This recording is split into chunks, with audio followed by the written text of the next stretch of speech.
తీరని సేవకుడా, యువన వ్యాంధ్రకు ప్రగతిని చూపర సాధకుడా, వైతాళికుడా.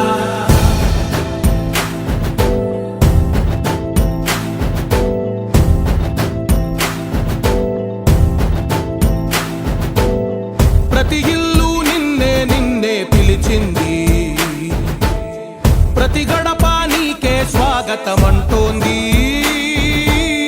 ప్రతి మనసు నువ్వే గెలవాలంటోంది. పెద్ద కొడుకు నీవై తోడున్నావు చాలు, జరుగుతుంది మాకు మేలు మేలు. ఇంటి పెద్ద నీవై నిలిచి ఉంటే చాలు, వెళ్ళి విరిసిపోవ రాష్ట్రమంతటా శాంతి క్రాంతి సంతోషాలు. నాయకుడా నాయకుడా మళ్ళీ నువ్వే రావాలి, నవ్యాంధ్ర పాలకుడై నువ్వే గెలవాలి.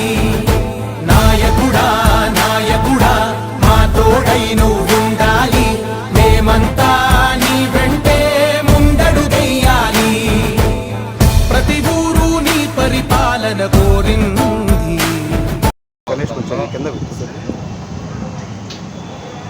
నామినేషన్ వేయడం జరిగింది.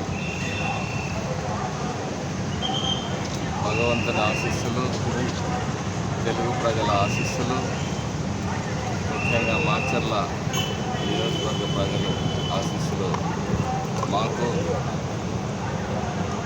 కృష్ణదేవరాయలు గారికి, మా పార్టీకి మెండుగా ఉన్నాయి. ఈ వైసీపీ అరాచక ప్రభుత్వాన్ని, దోపిడీ ప్రభుత్వాన్ని పంపడానికి సిద్ధంగా ఉన్నారు. మేము ఏ గ్రామం వెళ్ళినా సార్ కొంచెం పెద్దగా చెప్పరా, నీరాజనం వాయిస్ పెంచండి sir.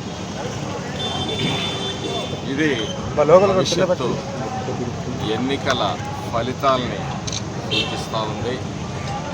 SC ST BC minority వర్గాల్లో విశేషమైన స్పందన ఉంది.